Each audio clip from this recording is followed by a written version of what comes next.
Welcome back, everyone. I'm Halima Sharif, your host and producer for Anything and Everything, the internet based show which acknowledges that everyone has a story. In June 2020, as part of my company, HS Global Consulting, a woman minority owned public relations and communications firm's commitment to equity, diversity, and inclusion, I sought to create something meaningful and entertaining to help ease the sadness and frustration caused by the pandemic. To date, I have produced over 30 episodes within the following categories: the New Orleans music legends, women catalysts, of color catalysts, women of color catalysts and their allies, the artist circle, the brotherhood circle, the Muslim women catalysts, and so many more to come. I have interviewed such notables as former executive writer producer for the Martin Lawrence Show, Kenny Buford, New Orleans jazz legends Edward Kid Jordan, Jermaine Basil, and Roger Dickerson, actor comedian and Saturday Night Live's first black actor Garrett Morris, famed comedian actress Lunel, First Lady Jill Biden's chief of staff and former U.S. ambassador to Uruguay, appointed by President Obama, Julissa Reynosa, Kimber Hendricks, Director of Diversity and Inclusion for the House of Representatives, and Suva Berry, Sarah Mount's President and CEO. For the record, Sarah Mount represents the evolution of an enduring legacy supporting and advancing women in the workplace over the past 40 years to important work which empowers inclusive workplaces for all. More information about anything and everything, visit www.anythingandeverythingmedia.com. We have had some amazing women featured this month, and we are grateful for all of their accomplishments, accolades, and contributions. We have one more show, the finale. I call it the finale, and it will include a conversation with my lifelong sisters in faith titled An Everlasting Sisterhood Connected by Faith, which falls under our Muslim Women Catalyst segment. So stay tuned for all this fabulousness. Today, I welcome one of the Air Force high ranking leaders and Command Chief Master Sergeant. Let me say that again. Command Chief Master Sergeant Latasha Mitchell. Welcome, Chief. Thank you. I'm so happy to be here. Thank you so much. Oh man, I am beyond honored to have you as a guest on my platform. Thank you, thank you. Thank you. And thank you for your service, my dear sister. I salute you. Listen. I appreciate that. You are welcome. I'm not in the military, never been, but once again, there you go. And thank you to my cousin, Chief Master Sergeant Charles Jackson, for introducing you to me. I'm so grateful. So, on that note, I'd like to read your illustrious bio to everyone. Command Chief Master Sergeant Latasha S. Mitchell is the senior enlisted leader of the Texas Air National Guard, Camp Mabry, Austin, Texas. Listen, I'm trying to get all these words out because this is amazing. She is the principal enlisted advisor to the Deputy Adjutant General, Air, for more than 2,800 assigned enlisted personnel. Her responsibilities include advising the Deputy Adjutant. Am I saying that right? Adjutant. General. Adjutant. Adjutant. See, I'm living too many darn places and pronouncing stuff all wrong. Adjutant General on all matters affecting the readiness, training, professional development, and effective utilization of assigned enlisted personnel and coordinating with the headquarters staff, commanders, and senior personnel on administration and implementation of command policy. Chief Mitchell began her military career in the Colorado Air National Guard in 1997 as a personnel craftsman in the mission support flight. As a traditional guardsman, she attended school full time and worked as a civilian with U.S. Environmental Protection Agency. In May of 2002, Chief Mitchell accepted the Active Guard Reserve position with the mission support flight as the Career Development NCOIC. During the period of May 2002 to February 2011, Chief Mitchell worked in many different sections with the military personnel flight. She also supported Operations Noble Eagle, Iraq Freedom, and Enduring Freedom. In 2011, Chief Mitchell was accepted into the Air National Guard statutory program and was assigned to headquarters Air Reserve Personnel Center in Denver, Colorado, as an Air National Guard separations team lead, eventually transitioning to the Superintendent for Reserve and Air National Guard separations while still in the STAT tour program. In 2013, Chief Mitchell left the statutory tour program and entered back into the state Air National Guard program as a military personnel management superintendent in the Colorado Air National Guard with Joint Force Headquarters. In 2015, Chief Mitchell was selected to be the Force Support Squadron Superintendent with the 136th Force Support Squadron in Fort Worth, Texas. Prior to assuming her current position, Chief Mitchell served as the command chief for the 136th Airlift Wing. Woo! Congratulations, my dear. So, I'm more curious about your career for my own personal reasons because there's a lot I don't know, and there's a lot others don't know. So, tell us about Command Chief Staff Sergeant Latasha Mitchell. All right. Well, Command Chief Master Sergeant Mitchell, Latasha Mitchell, is a very dedicated to her airmen person. I love serving my airmen and serving with them. Brings me so much joy in seeing people develop and growing. And so every opportunity that I've had in my career has led me to be a command chief. And at the command chief level, your sphere of influence is so much larger. You get to develop and implement policy that directly affects how airmen get ready for deployment, for war, for their lives, as well as for their education and development. And so one of the being a chief is a huge, it's like 2% of the Air Force. But being a command chief is even smaller. And if you add being a woman and being a minority woman, it just totally changes the game and allows you to go into doors, and if not welcome to the table, be able to pull that chair up to the table and scoot on in because of that extra star that is there. So it is, being a command chief has been amazing, and have been able to implement so many amazing programs for my airmen that allow them to just thrive and develop in the military as well as their civilian lives. So I love being a command chief, and it's been the last 4 years of my career, and it's just been super rewarding. Well, I applaud you. That percentage you mentioned, Yes. women in general. I mean, I applaud you for even being in that space because I'm sure you worked very hard to get there. And I want to go back to that towards middle of these conversations we're having. But first, the number one question most folks ask to someone in the military is why? Why did you decide to go into the military? More so the Air Force. For the Air Force. So funny story is I have always liked the military. My grandfather was in the Army, and he took care of me before and after school. So he would pick me up from the bus stop, and we would go to the commissary, which is, it's like the grocery store on the base. Yes. And all the retirees work at the commissary. And so I would be around him and his retiree friends, his military friends.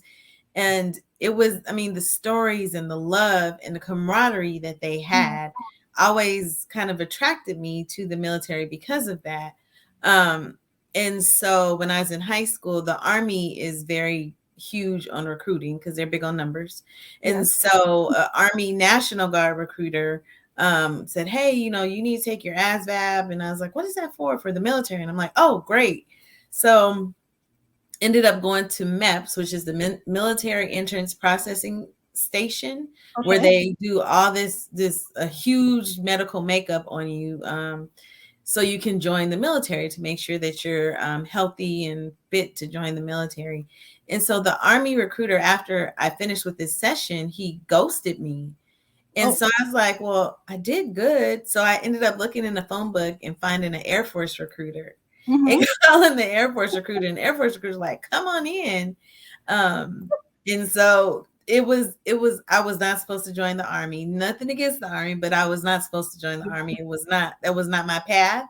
So I'm glad it worked out the way it did. But I've just, I'm big on structure and having things. So the military works just very well for me.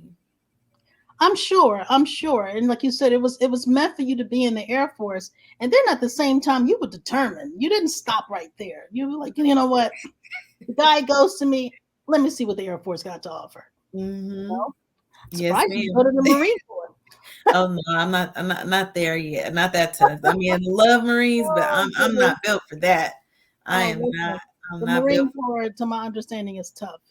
At Yeah. what point did you realize in your military career that this is where I want to be? What was your desired specialty or interest going in? So I had when I started, I was like, okay, I can work part time. I can work and go to school and still be in the military, which is one of the wonderful things about the Guard and the Reserve is that you don't have to do it full time. And so I was a single mom at the time, and so I was like, I need to go to school. I need to take care of my kid, and I want to do the military. So it allowed me to do all three things. And at the time, I wanted to be a nurse. Mhm. So I was trying to go into the personnel field. My mother's field was in HR. So I was Okay. like, I could do some HR in the military first. And then while I'm going to school to be a nurse, because I like, even though I like structure, I like to change things up. I like different stuff. Of course. So being a nurse on the outside and being a HR rep or in the military personnelist, it appealed to me, and I knew I'd be more marketable both ways as a nurse and as an HR person.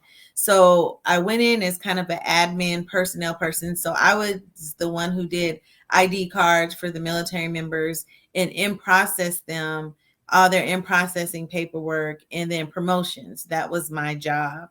And so it allowed me to be around people and meet so many people. And so probably about year, I say 6 or 7, my second enlistment, because they say the member joins the military, you enlist the military member but you re-enlist the family. Okay. So by that time, I was building my family and for my second enlistment, and we were all in. So it was about 6 7 years in. I'm like, I love this is my second family, and it was just wonderful ever since. And once you get to about 6 or 7 years, you're like, okay, I either need to stay in or that's a good amount of time. Back then, nowadays it's different, but no, that was when I noticed like I love these people and they love me, and I'm just doing so well. So, I hear this story often from folks, family members, and friends who were mhm, um, joined the military and stayed in for many, many years, or some not even, not even 4 or 5 years. Maybe they stayed 4 or 5 6 years. mhm, But the camaraderie is the number one thing. The yeah, camaraderie, the brotherhood, the sisterhood, the mhm, stories yes, have such an impact. And there's a major difference between civilian life and military life on many different levels, and especially when it comes to structure. mhm, I'm sure being in the military for those many years, and you look at certain civilians like, what are they doing? Not taking a look. I'm a civilian. Y'all probably talk about me too, but it's okay. But I get it. It took me a while to understand that, because I'm sure that there's a serious training on top of training on top of training, and the fact that there's so many opportunities available in the military, whether HR, Air Force, Air Force, Air Force, HR, nursing, engineering, whatever it may be. You got that structure, and you have those open doors in many different ways where some may not have been able to have quick access to, like you had in your career.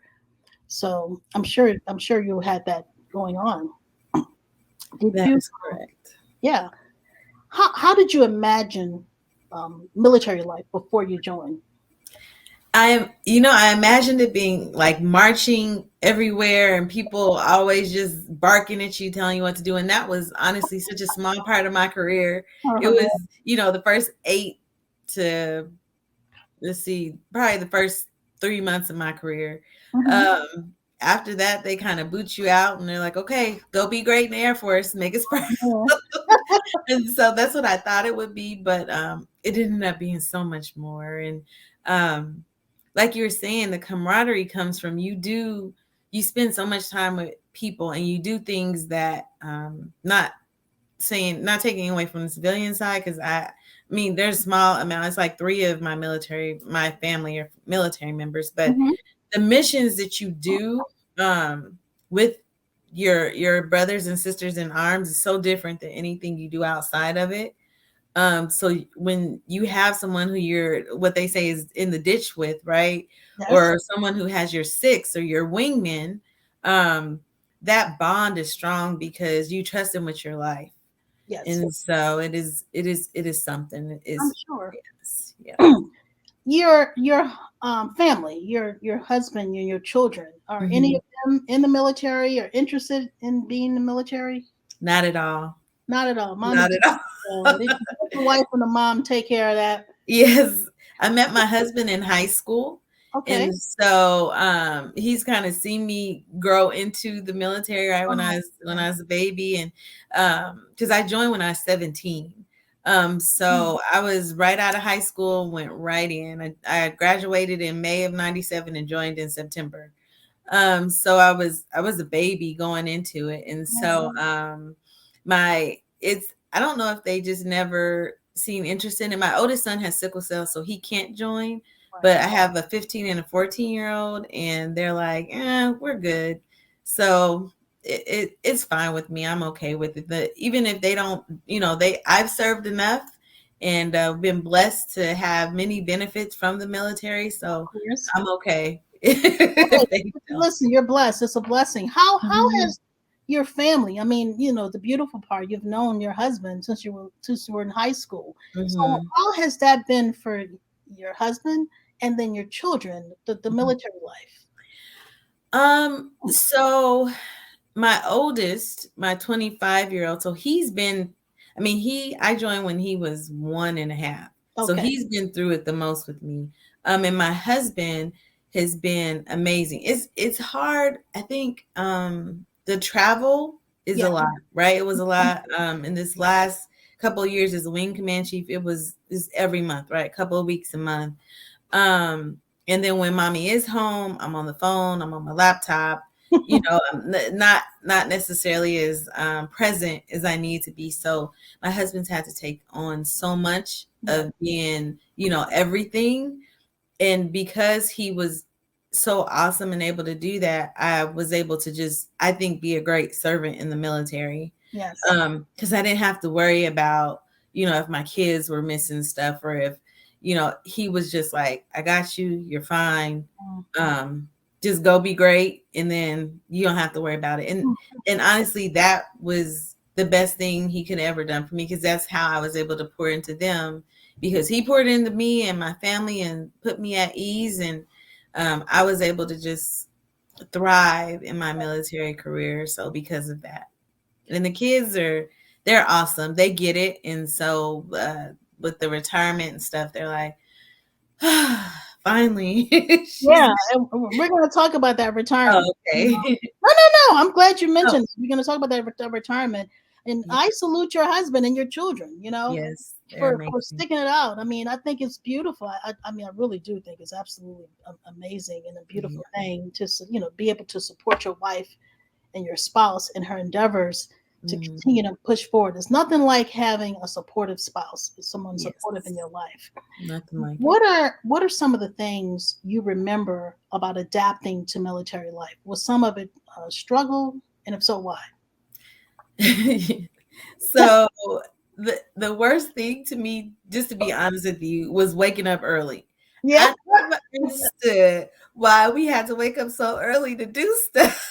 I was like, this can't just wait till 8, 9. We I gotta know. wake up at 3, 2, and the whole military thing was do all this stuff, complete your mission before people wake up. But why? Like, if we could do it, I know why, but that was one of because I love my sleep. So I struggled with it. Like, I had to change my whole kind of makeup to be able to function and Mhm. be productive when I had to be up at 2, 3, 4, or if we're out processing people at 2 in the morning, or waking up earlier, running around the clock shifts. It was just that was kind of the hardest thing. And then I think the other part was just um mm, I think just trying to understand the leadership issue, because the military would kind of put people in leadership positions without giving them leadership training, right? So Um, if you, for officers, if you have a degree, you can be an officer and apply for the job or be put into an officer school. Well, just because you have a degree doesn't mean you can lead people. yeah, Um, that's right. and That's right. so, but they would put people in these places of power that just weren't good leaders and shouldn't be, but because they had a degree, um, and they go through, not just because they had a degree, but a degree would put them, into that position. Hmm. And also as senior enlisted leaders, and I have some senior enlisted leaders that didn't have degrees, but we just earlier in my career, we didn't do a good job at developing leaders. We did good job at promoting people, but not developing leaders. And there's a huge gap between that. So Hey, listen, that happens in corporate world, in the civilian that's world. what I'm hearing. There's a lot of that now. You wonder, like, well, how in the world did that Yes. person get in that role? Much of it, unfortunately, is politics. Yes. And then the other portion is like, just because. And we're not going to even, I don't even want to go into the just because Right. the just because will be a conversation beyond conversations. But, Mm-hmm. it's unfortunate because there are turnovers Yes. and people leave because of frustration Yep. and they're not being heard. And then you have a leader who doesn't know how to lead at all, and then there's no training involved. So that it makes a big difference, and that's how ships sink and organizations fail because of poor leadership. You know, All the time. I mean, we would say that a person, and I don't know, I can't remember the guy's name, but a person will leave a supervisor before they'll leave a job, right? yeah, And yeah. it's something, somebody, one of my wing command chiefs had texted me something that you can't, because the military is big on policy, right? Mm-hmm. And Chief Master Sergeant, he's a command chief for the Air National Guard, the whole guard. Mm-hmm. Maurice Williams, he's awesome. Mo Mm-hmm. Williams, if you ever get to meet him, he's amazing. Shout out. But he says we can't out policy bad leadership. And Hmm. you can write 50,000 policies, but leadership is I'm gonna put this on the screen. Okay, yes, we can't out out policy policy leadership. bad leadership. Child, let me just put this down. We Wait a minute. Why is it not working? Okay, we can't out policy. Out policy, Out policy. out policy, Uh-huh. bad leadership. Hmm. Y'all better hear that. And who said this? He's Command Chief Master Sergeant Maurice Maurce Williams. Man, Chief Master Sergeant. Maurice Williams. And he is the Air National Guard Command Chief. So he's over 100,000 Air National Guardsmen. Air National Guard. He's the Air National Guard Command Chief. Okay. I'm just gonna put it on the screen and Yes. keep it there. He's awesome. Is that correct? Let's see if I can see it. Yep, that's him. Air National Guard Command Chief. Yes, ma'am. And see, that's something once again that applies to leadership straight across the board. Mm-hmm. It's so unfortunate because people want great leadership, because when you have great leadership, you want to work. It serves as a catalyst to make you want to just do more. It does. And like you said before, and I saw that posting on LinkedIn, that people don't leave their jobs; they leave leadership. Yep. And unfortunately, leadership, they end up becoming redundant and run on sentence because no one wants to remove them for the sake of politics. Yes. And so it happens so much in the military. It does. Mm-hmm. So anyway, that's why people like me start home business and keep moving. Right. You just got to start your own business. You do, you know, you're gonna have to. You can't let that stuff get you down. You just have to keep Yep, moving. that's right. So, what I wanted to ask you is, were you deployed? Ever deployed? I'm sure you were. That's a crazy question for somebody like you. It Um, isn't a crazy question. And it's funny you ask that because you probably will not find many chief master sergeants who have not deployed, but I have not.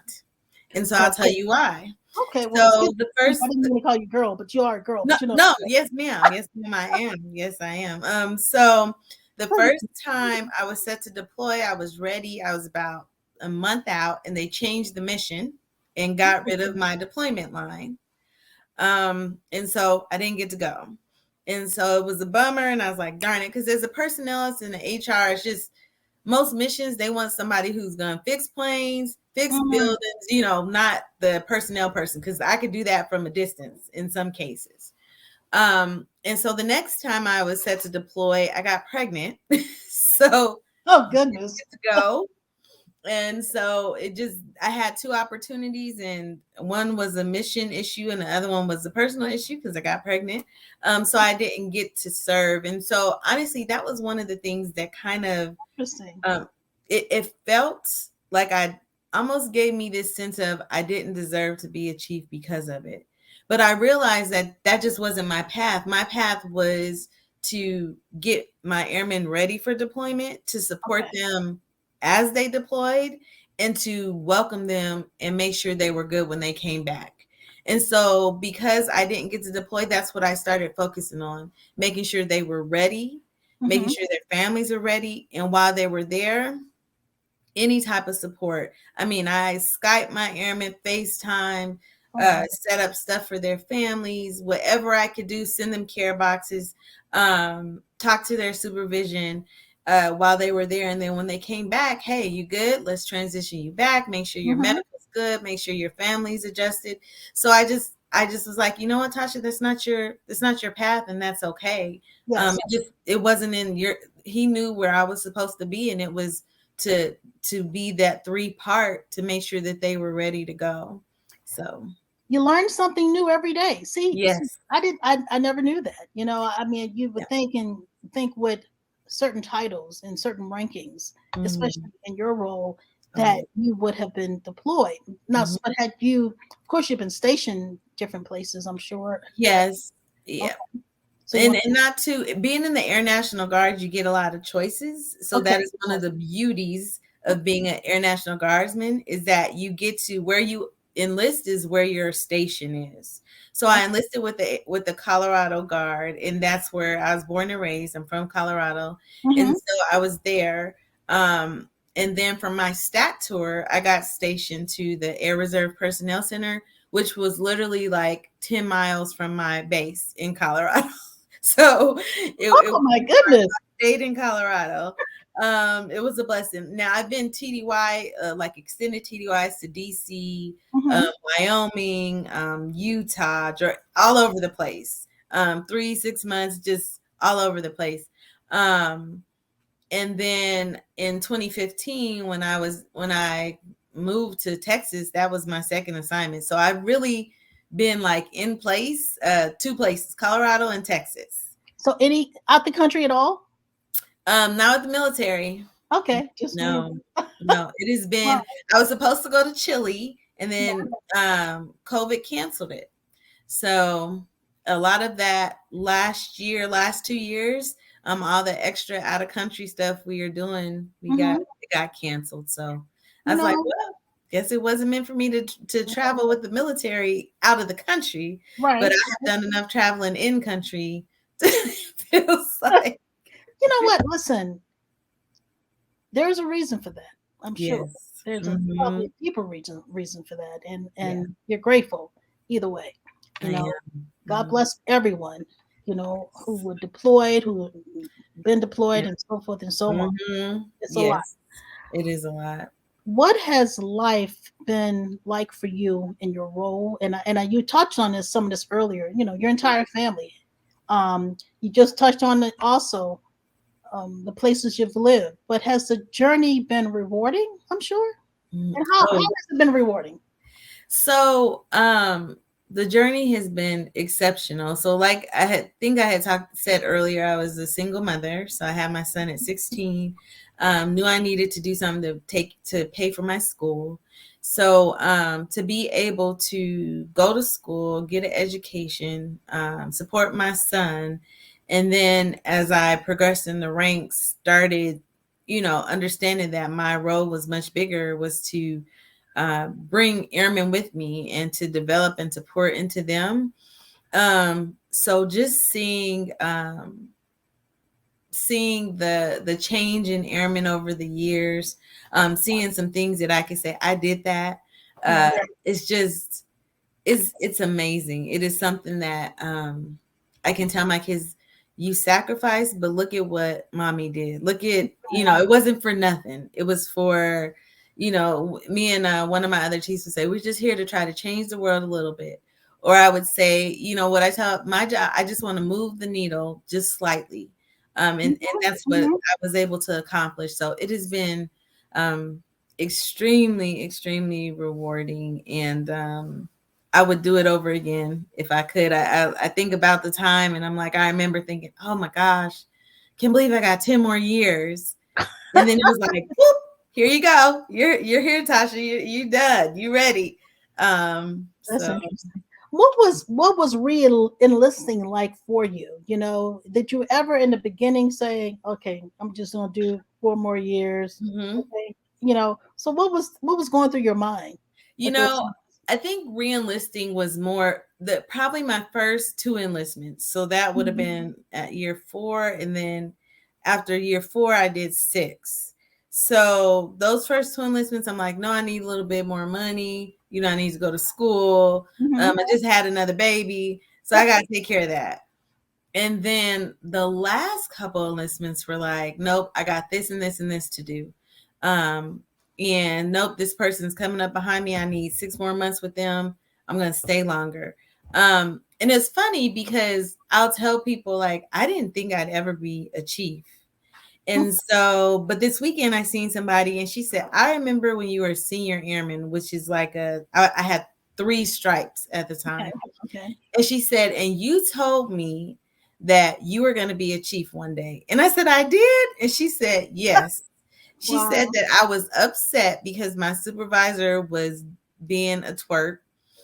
And I said, you know what? That's okay because I'm going to be a chief one day and I'm going to be her boss. So it's Oh my gosh! And look at you, right? okay. And I said, are you? She said, yes. I remember it like it was nothing, like it was yesterday. I mean, and so it's funny, but I just always wanted to perfect my craft and be good at it Hmm. and do things that I could use later on when I got out of the military. Like I was always laser focused on getting after the military because Yes. I've seen so many people just kind of the military is their whole identity, and I never wanted that to be me because Hmm. I know when you get out, there's so much more to life, right? The military is important and it impacts us, but it's such a small portion of our lives. Yes. But we spend a good amount in it. But I never wanted to be like my whole identity was wrapped up in this Mm. military thing. So I think I did a very good job.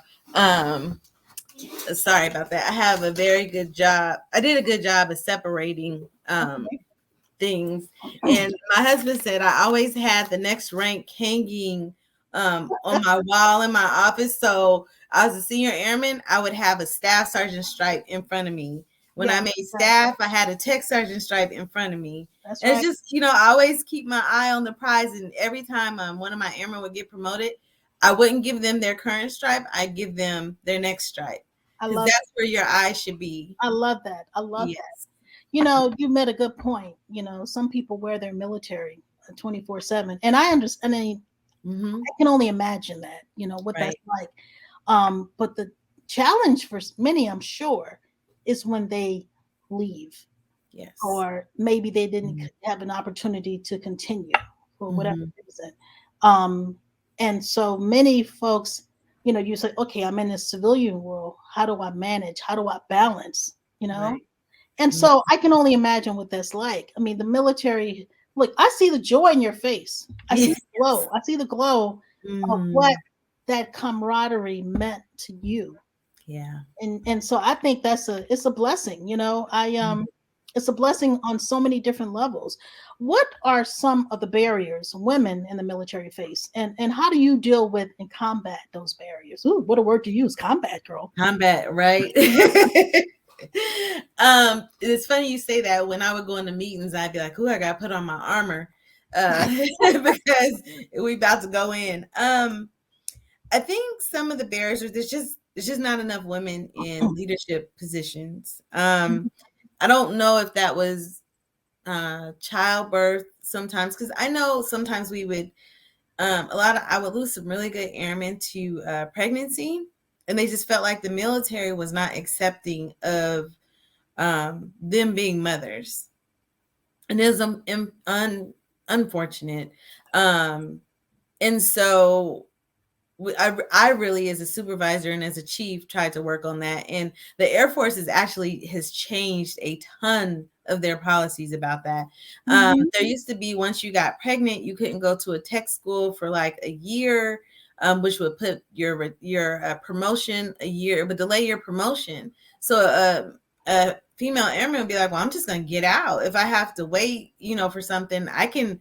If my doctor says I can go while I'm in my first trimester of pregnancy, can I go? But the Air Force for a while wouldn't let airmen go before or after. So now they've changed that. And so as you start nipping at those little things, child care, because the roles are changing, right? To where women are engaged and we're in the workforce as much as our husbands, or more so than. But the childcare became, was a thing, but the Air Forces started getting childcare providers. So the barriers are there, but we're working on getting those knocked down. And so I would joke that I probably hired half the Air Force, because being a senior enlisted person and a female and a African American female, I was on every type of promotion, selection, any type of board, because I met all the marks, right? They'd be like, "Oh, you're like a triple threat. You're a senior enlisted leader, you're a minority, a female, and you're a minority," right? So I'd hit all those marks because we just Mm-hmm. didn't have any. Um, Especially when you look in a as a command chief, I would sit in a lot of meetings with Mm-hmm. officers, and I would be the only female. So there'd probably be a room of 20 military members and one female. Mm. And you're like, this don't add up. Like, because a lot of the women are either lower ranking, and then the few of us are higher. It's that middle gap because they get to staff. So the barriers, um, just that the family orientation and Mm-hmm. accommodating that. Not saying that women need to be accommodated for that, but I think that there's some things that we have to think about. Like, it's not, my commander used to say, "I don't see color. I don't see if you're a female or male." I'm like, "Well, then you don't see me, because you'd have to see that I can't go to the same bathroom you go to, or I can't."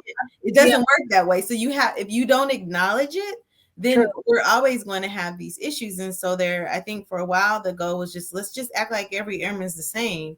No, we're different. And not acknowledging that means you're not going to change anything, and we're going to have these barriers.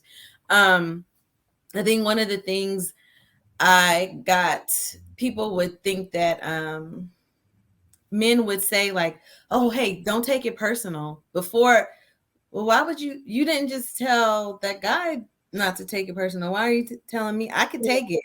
Like, I'm good. And I tell people, "I'm good. I'm fine." Yeah. Um, you don't need to start with that. I can handle it.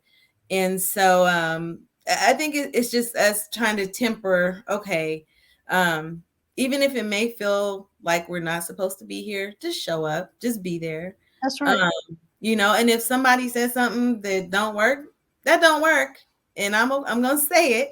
But it's just, those barriers we're working on them. They're always going to be there, but I'll say that they're better. And it was just me trying to give grace to the person that didn't understand where I was coming Mm-hmm. from, and then explaining, like, "Hey, you don't have to mansplain to me. I totally understand what you're saying. Mansplain. So you just I tell love me it. how it is, like you talk to him over there."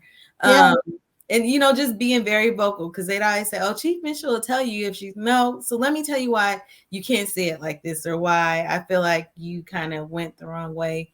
And so it is, and I think too, more you just have to see it. I think a lot of the bears were, like I was telling you, we're just missing from a lot of the formations. Mm-hmm. And so I remember when I became a wing command chief, Okay. I wasn't even trying to be a wing command chief. I was good being a personnel chief. And I was like, oh, I don't want to do that. I'm fine. It's like, I'm comfortable here. I know personnel, I know people. And this, she's a Hispanic airman. And Mm-hmm. she said, Chief, they're not going to select you because look at the wall. They've never selected anybody that looks like you. And I Interesting. said, really? So she had already put that in her mind. She hadn't seen it. So I Yeah, said, of okay, course. That's why she hadn't seen it. let But me do you one better. hmm, And I got selected, and she was like, I can't believe it. She's like, I can't believe it. Now I see it. I see it. And they hadn't seen it, right? And now we have a female command chief of the Air Force, an Asian female, Chief Joanne Bass. She's amazing. that's awesome. That's It awesome. is amazing. It's like they just haven't seen it. So the barriers, we're kicking them down. Yeah, Every chance we get. Texas had their first female adjutant general, General Norris. She just left, but and I was the first female command chief at the 136th Airlift Wing, first that's female, beautiful. for Texas. So it's just they just have to see it, and so Yeah. those are the barriers. Where that was a long way to answer your question, No, but no, it was not a long way of answering. Once again, you're introducing me to a world that is completely out of my league. But at Mhm. the same time, as women, we're still in our league. We're in our own league as women, and Yes. those barriers exist in the military and corporate spaces and Mhm. elsewhere. Yes. They just appear differently, Right. different circumstances, and so that young lady who never would have imagined you where you are today, and the Asian woman in her role right now, now they have an opportunity to say, hey, that could be me. So that little girl who's 10 years old, 8 years old, who sees her mommy or her grandmother or aunt in the military and all these different stripes can say, hey, that could be me too, because she did it. So it's a process. It's a process, and it's progress at the same time. We just gotta, as I always say, we gotta keep it moving, like literally. Can't give up. That's You right. now going back to Chief, tell me about Latasha away from the chief, the mother, the wife, the sister, the friend, the woman who's getting ready to retire. Yes, just had the ceremony this weekend, so still reeling from that. Latasha is just, I am about my family. I Mhm. love family. So I love books. Yeah, Um, and one of the things, it's funny. I don't know why I'm losing her name right now. Um, I'll get back to her. But as I transitioned, and I talked about, kind of not trying to tie myself into the military. So when I'm mhm. away, I'm away, and I probably didn't do that great of a job separating the two. Um, in one of the books I was reading, I think Tabitha Brown. Yeah. Oh, love her. Yes, yes. She's So gonna, she's gonna she encourage talks. you to become a vegan at some point. I know, but some of her cooking be looking good. Uh-huh. Mhm. You're like, okay, meat. Just give me But one more fried chicken. I'll be okay. I just love fried chicken. Um, and so it said, what is your gift? Everybody has a God-given gift, right? A gift that Mhm. somebody has. And I'm like, I don't know.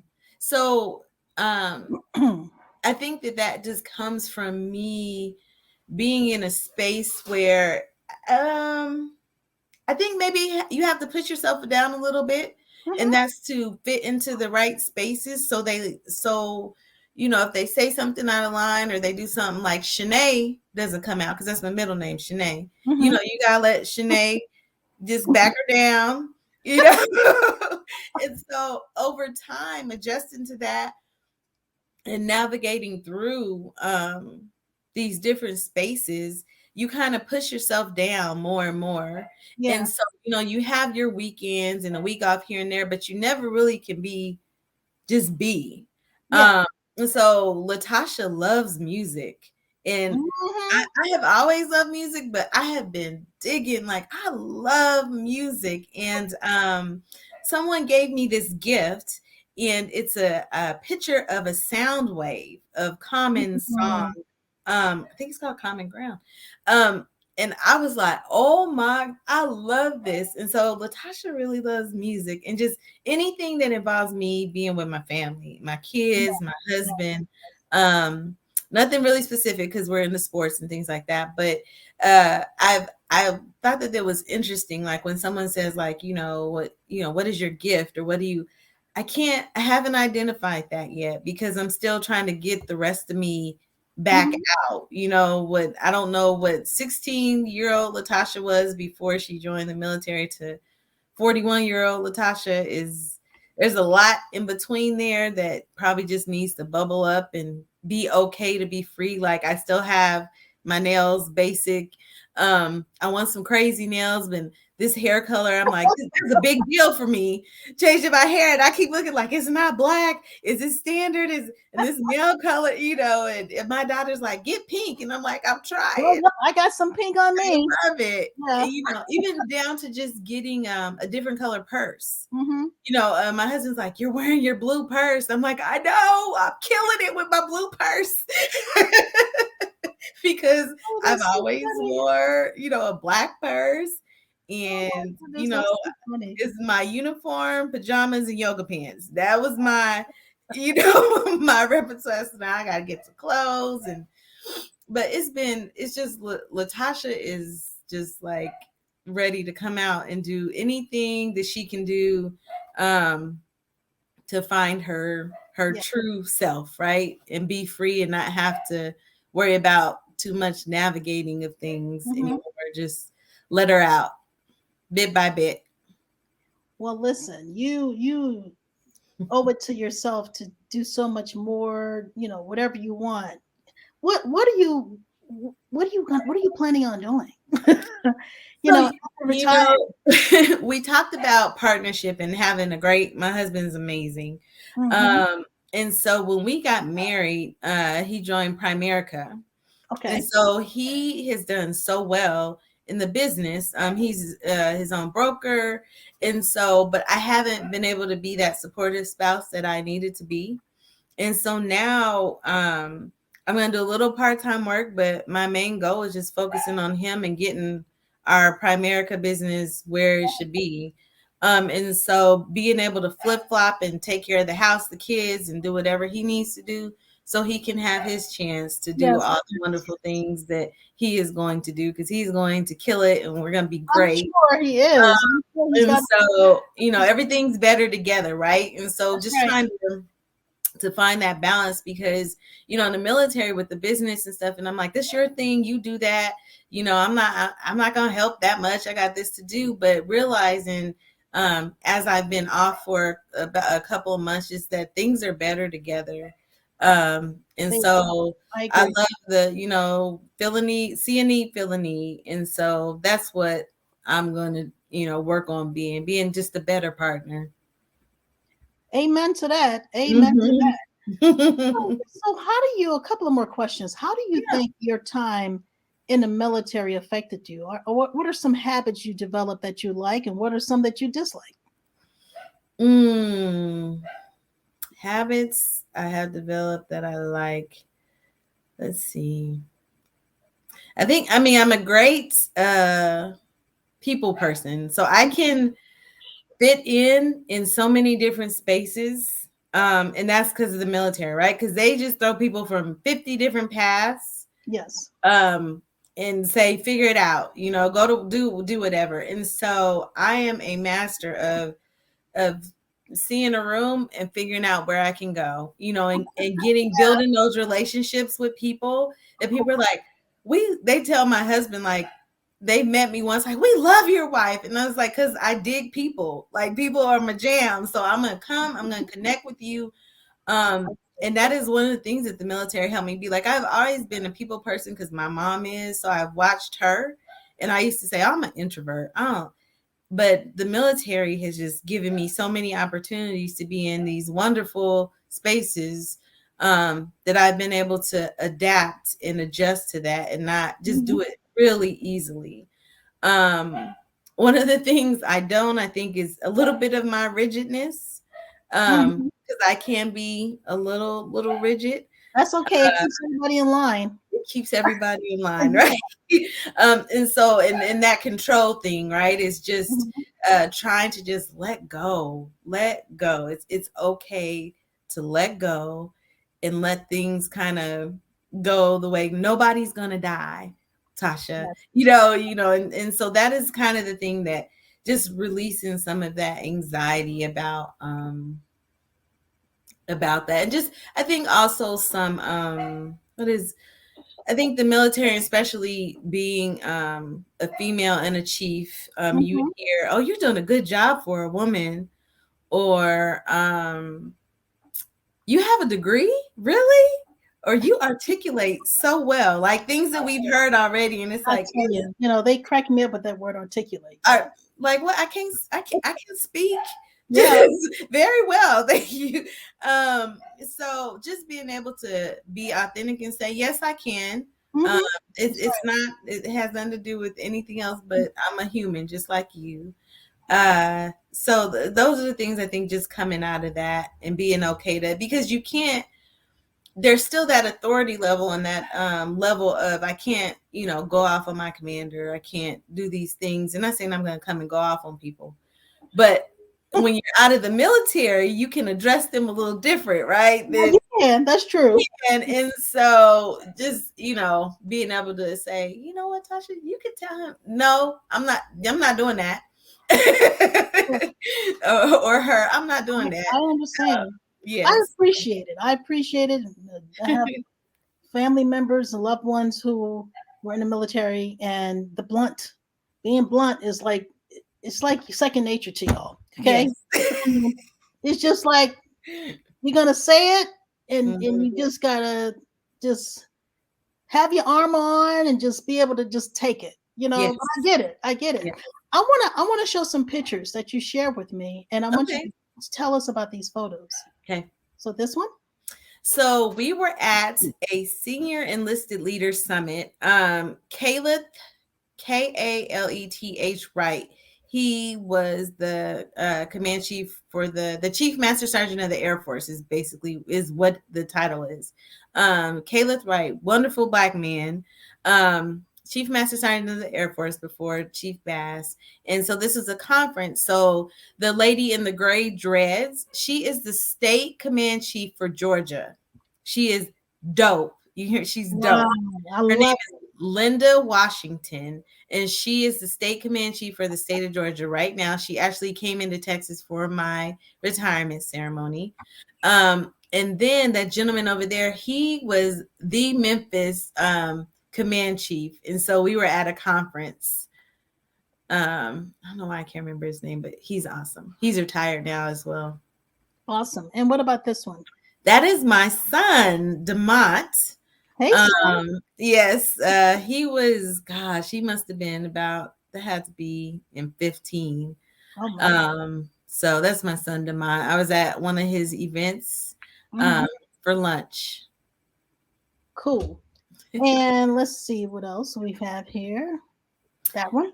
Oh, so the 136 airlift wing in Fort Worth it's an airlift wing, and our aircraft is a C-130 jet.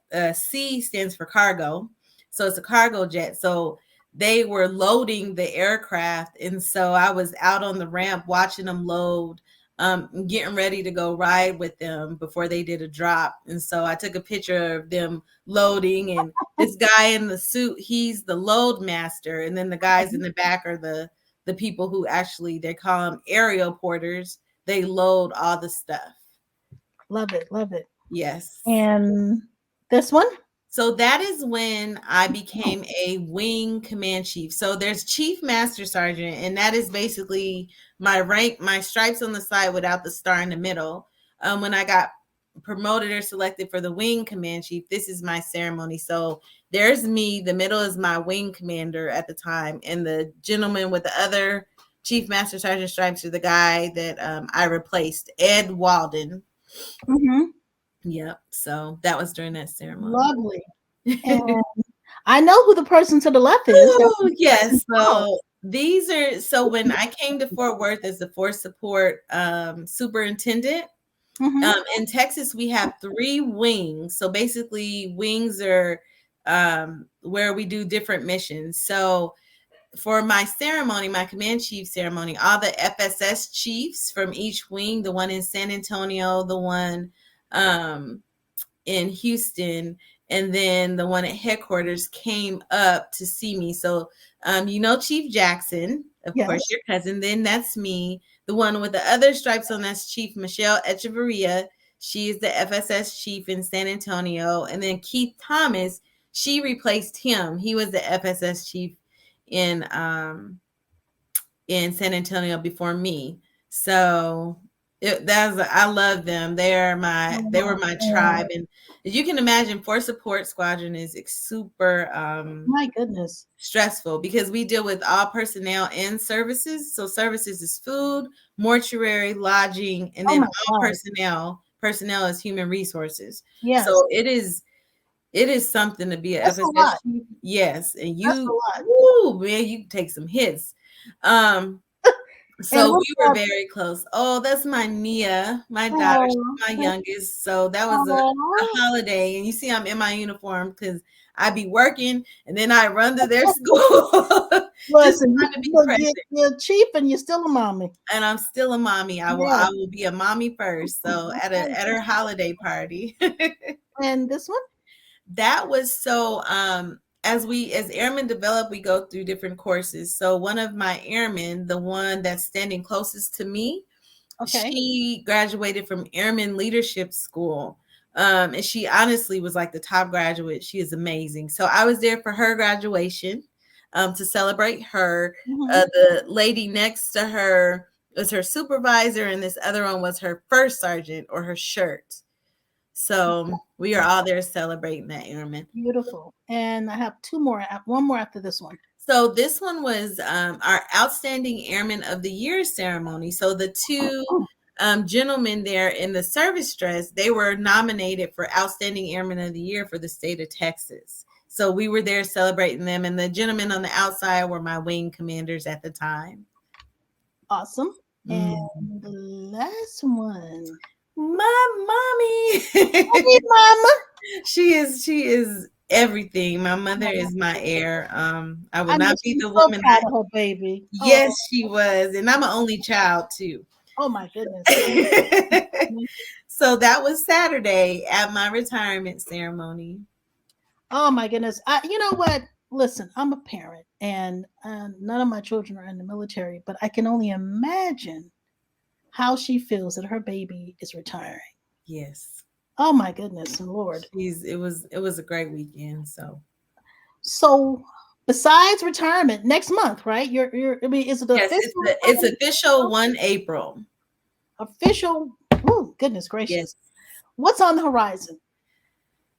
Besides what we talked about, but You know what? Just taking care of my family. That's yeah. that's what I want to be, a wife, a mom, a cousin, a Mhm. friend. That is it. Be available on weekends. People, now I don't have to wait. Let me look at my calendar. I can't do that. Oh Can't do that. man. Birthday parties. And then Um, you don't have to get up too early anymore. no, ma'am. I said whatever job I do, it will not start before 8. And I will not work on weekends. I know that's right. But I no, my know. just being, and then just discovering me, trying to figure out, the parts that I push down, let them back up, and let my hair down, do something wild. Love that. I love that attitude. I look forward to meeting you in Yes. person one day. Mhm. My cousin Chief Charles speaks so highly of you.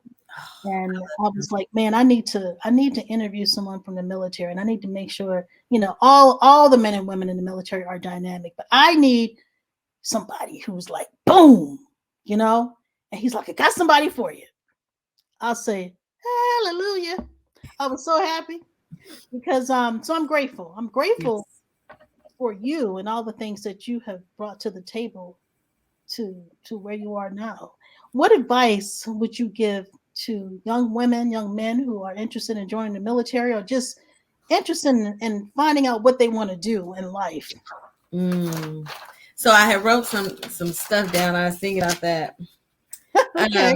I was like, I think so. Anybody who's thinking about it, I say do it. It has been just to see how it has opened so many doors for me. Even I think if people join for 4 or 5 years, like I have a cousin who joined the Colorado Air National Guard after me, and she's retired out of it. It's the best thing she could have did. She didn't want to. Um, do some research though. I Yes. think that a lot of people rely on, which is good because our family's good, but what was done 15 years ago Yeah. is not the same. The Air Force has changed tremendously. Um, I was going to join the active duty Air Force, but I didn't because I was a single mom. And so I would have had to give up custody of my son. I had Mhm. no idea about that. Oh my Um, God. but I need to research and find out and then learn about the Air National Guard. So do your research. Don't just go with the first recruiter that comes at you. Don't do that. Mm-hmm. Um, and one of the things is don't take stuff personal. I Mm-hmm. think I had to learn that. My first 10 years, everything was personal. It was attack on me, it's attack on was it was just me. Oh my goodness. It wasn't personal. A lot of people's issues is them, is not me. Like I can't worry about I just gotta be worried about me and not necessarily how you feel about me. Um, so just doing that. And I think that the one thing I tell my airmen and people, my cousins who aren't, is if you're comfortable, you're not growing. Mm. So I challenge myself all the time, like when I would get complacent, even though I was a master sergeant and I took the job on the stat tour, people are like, you're not going to get promoted. So I don't need to get promoted. I just need to do something different because I'm comfortable. And sometimes you got to go across the mountain to go up. It's just different ways you got to get there. And so I think just if you are comfortable and chilling, you need to do something different. Try just learn, read a book, do something. So um, I think those are just the main things. It's just try it. Don't knock it. And if it's not for you, it's not for you. But it's one of the best things I could have done. So Well, amen to that. This has been a whew, a lesson for me. I felt like that in the classroom. Uh, yes. So many people have judgments about people in the military. Mm-hmm. I'm not doing that. I don't want nobody to be screaming at me all the time. And you know, but the Mm-hmm. mom and daddy screamed at you too, auntie. Right, right. And Whatnot. that's a lifelong Yeah, scream. you know. And so people think about, I don't want to get up early in the morning. I don't, but it's the discipline and the structure. Some young men and women need that. Oh, I yes. totally, I totally understand. Now, it took me Mm-hmm. a while. I'm being totally honest with you. A lot of times, there's a place for everyone, whether it's the military, whether it's college, whether it's a trade school, whatever that Mm-hmm. may be. That is Um, correct. you know, the military has served this purpose for many people's lives. So when Mm-hmm. folks ask the question, why would you do that? That's what you want to do, That's what I want to do. and thank Mhm. God, you did it. And Yes. you're where you are, and now you're about to retire. So that's a blessing, and spend time with your family. So thank Yes, you you, are so Chief. welcome. Listen, Chief Mitchell, this has been such a rewarding conversation. I have to tell you, this platform continues to allow me to learn so much, as well as invite others to tell their story and allow audiences from all over to tap into a myriad of diverse worlds. So I thank you You again are for your welcome. service.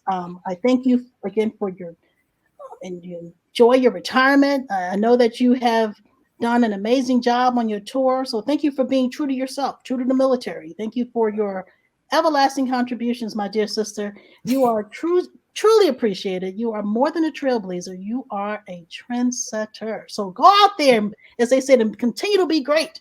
Yes, Change your hair color, do whatever you want to do. You I know, will do that. Thank you so much. I appreciate it. And thank you to those who have tuned in for another segment as we recognize amazing women during Women History Month. Remember, there's one more episode which takes place on Thursday, March 31st at 7 p.m. Eastern Time, 6 p.m. Central Time, 4 p.m. Pacific. This particular one, um, will also air not only on my Facebook page and YouTube channel, but on all major podcast platforms. To learn more about Anything and Everything Media, visit www.anythingandeverythingmedia.com. And until then, keep it moving.